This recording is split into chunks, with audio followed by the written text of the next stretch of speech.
Welcome. We have a handful of exciting new updates and additions to forms and surveys that the dev team is very excited about. So we're going to walk through those now. So as you can see here, I'm just in a demo form. I'm just going to add a couple of elements to make this look like an actual, we'll do email and phone or email name and address, just to make it look like a form. But the first thing that we're going to walk through is the ability to add background images and to add headlines. So that is one of the first updates. And by headlines, I mean headline images. And so let me go ahead and walk through that.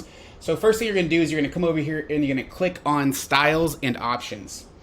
And underneath Styles and Options, if you click on Styles here, if you scroll down all the way, almost to the very bottom, you can see that there's now an option here to drag in a background image as well as a header image. So just to show you what that looks like, I'm going to go ahead and open up my file here and add in my background image. All right, so I just uploaded in my background image, as you can see, and now I'm going to do the same thing with my header image. Go ahead and load that in. All right, so as you can see here, I have now a header image, as well as a background image, as well as the actual form itself, which is a pretty neat addition. I'll show you in a little bit what this actually looks like within a funnel. And this same thing applies if you're doing it in the survey. Same exact rules. So here is a demo survey here. I went ahead and just added in last name, email, first name, just as an example here.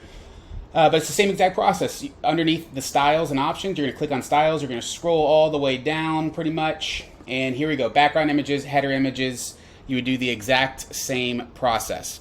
Now, the next thing that I want to show you, that's pretty neat, is that there are new line and box options for inputs. And so by that, that means right here where it says like full name, address, email, you have the option now. So you can see right here underneath styles where it says input style, you can choose line if you want. So you can see how it changed it to where it looks like somebody's just typing in on top of a line, or you can go the traditional box route. Now you can see it adds a full box around the field that people will be entering in.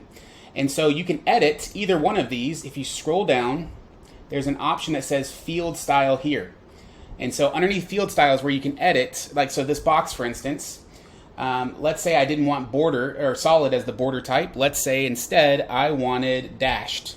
And you can see now that the lines are dashed, or I can do dotted, or I can keep it as solid. I can also adjust the width of it if I want to. So 2 pixels, you can see it makes it bolder. Same thing is true if you do line instead. So you can see I have the bolder lines here. But if I go back down to field style, I can also make it dotted. I can make it dashed. Any of those options, whatever you want to do there. You can also change the width, the corner radius, all those different, the padding, anything you want to there. So that's the second thing, is the line and box options under styles. And the final thing is this full screen mode. Now when you click into full screen mode within the actual form editor, you're not going to see anything happen. You'll see it just, nothing really happened. However, I'm going to show you just in a quick demo funnel that I built out what the difference is. So if you leave full screen mode off, it's going to look something like this. You can see the form itself does not expand all the way to the edge of the background.